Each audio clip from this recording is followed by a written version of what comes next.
I'm going to show you how to go through and just use MATLAB, not to plot, but to actually go through and to find the volumes of revolutions produced by a couple of solids. All right, and this is really just an application of integration type of problem.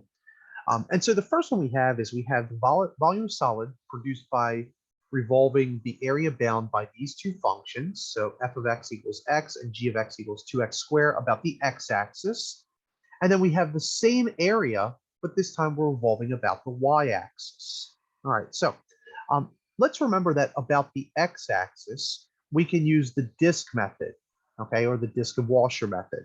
And that volume is going to be equal to pi integral from a to b of the bigger radius or the outer radius square minus the smaller radius square dx. All right. And so in this case, what we probably need to do is we need to find the points of intersection. All right, just like we did in the previous video. And then what we can do is we can graph it and we can figure out which one's going to be the top function and which one's going to be the bottom function. So all the stuff that you would do with your calculator, you probably have to do or you want to do in this video. All right, and also with MATLAB. So first thing I'm going to do is I'm going to clear and I'm going to CLC, I'm going to clear all and all that good stuff. And then what I'm going to do is I'm going to go ahead and just define a symbolic variable. All right, so over here, I did that already. Let's go ahead and find the points of intersection. Okay, so we're going to solve, and we're going to solve our x is equal, remember we use a double equal, 2 times x squared, and we're going to solve that for x. All right, and let's go ahead and run that. I don't know why it defaults to x label, but I don't want an x label. So I'll just click outside here somewhere, and then I'll run it. All right, do we get 0.5? All right, so our points of intersection, I'm just going to make a note of this, equals 0.5. All right, and then I'm going to plot the two functions, okay, on the same graph. So what I'm going to do is I'm going to say x is going to range from 0.01 to 1/2. Right. We're going to say that what I'm going to call f the first function, which is just x, nice and easy, and I'm going to call g, that's going to be equal to our 2 times or 2 dot times x dot square, right? And then I'm going to plot x comma f. I'm going to hold on, and I'm going to plot x comma g. Right? Then I'm going to hold off. And again, the whole reason I do this is because I need to see which function is going to be the upper function or the higher function, which one's going to be the lower. And in this case, it looks like the linear is the upper function, and then the quadratic is going to be the lower function. All right, I could just see that because we have a straight line versus a curve. All right, so we don't really need those anymore. What we might want to make a note of this is that this is going to be the upper function. All right, and then this is going to be the lower function. All right, now we know the points of intersection.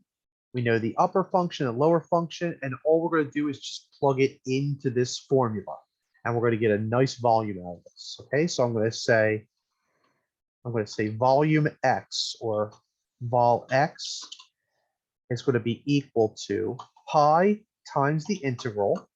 We're going to take, and let's go ahead and do this. Let's clear our variables first. So I'm going to clear all, and I am going to sims x, right? Just because remember, we just plotted the function and we had some stuff stored in x and f and g. So now what we're going to do is we're going to take the upper function and square it. So we're going to say x, and we're going to square it, minus g, and we're going to square it. So that's going to be quantity of 2 times x squared, and x is going to range, so we're going to say comma x comma 0 comma 1/2.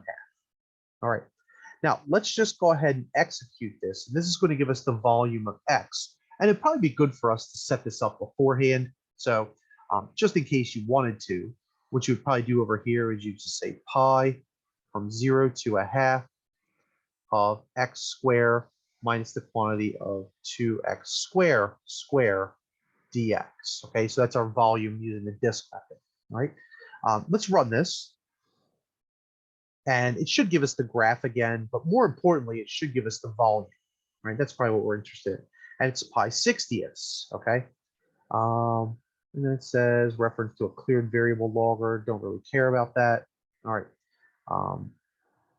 So that might be with the plot, but we really don't care about the plot any longer, okay? All right.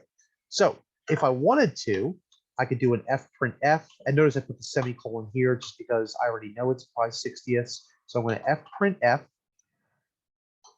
And I'm going to say the volume about the x-axis is, I'm going to say %s. I'm going to /n. And I'm going to say comma VOLX. All right.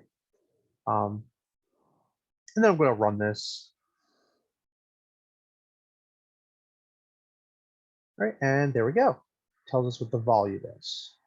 All right. Pretty cool. My drawing is still going, but that's okay. It's probably because I did clear and all that stuff. All right. Now we're going to do the same thing, but with respect to y this time, or the y-axis. And that's where we're going to use the shell method. Okay. So now for the shell, okay, our volume is going to be equal to the 2 pi, the integral from a to b of x times our radius. Okay, well in this case it's going to be the bigger, or the height of the function, which in this case is going to be r of x minus lowercase r of x dx. All right. So if we were to go ahead and set this up, we already know that the limits of integration are from 0 to pi, or 1/2. All right, and we already saw that from the picture. The upper function is still x. The lower function is still going to be 2x squared. And we still have this x that we have to deal with. All right, so what I'm going to do is I'm going to do the exact same thing I just did, except I'm going to call this volume y.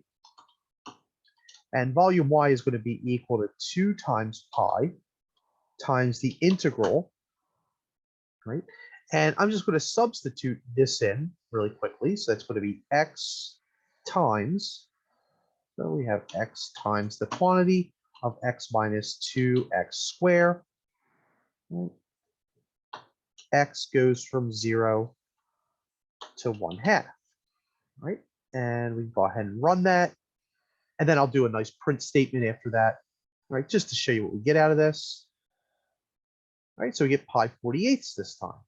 And what I'm going to do is I'm just going to copy this statement right here. I'm going to put a semicolon so I can suppress the output. And I'm going to say the volume about the y-axis is going to be VOLY. All right, so this just go ahead and calls this command, right? Remember, %s means that I'm printing the string, not the decimal approximation. All right, I could certainly print the decimal approximation. So let's go ahead and run this one last time. All right, there we go. If we want to get the approximation, okay, we could just copy this, right? And we could say the approximate volume is, and I'm going to call that %f, right? And I copy this.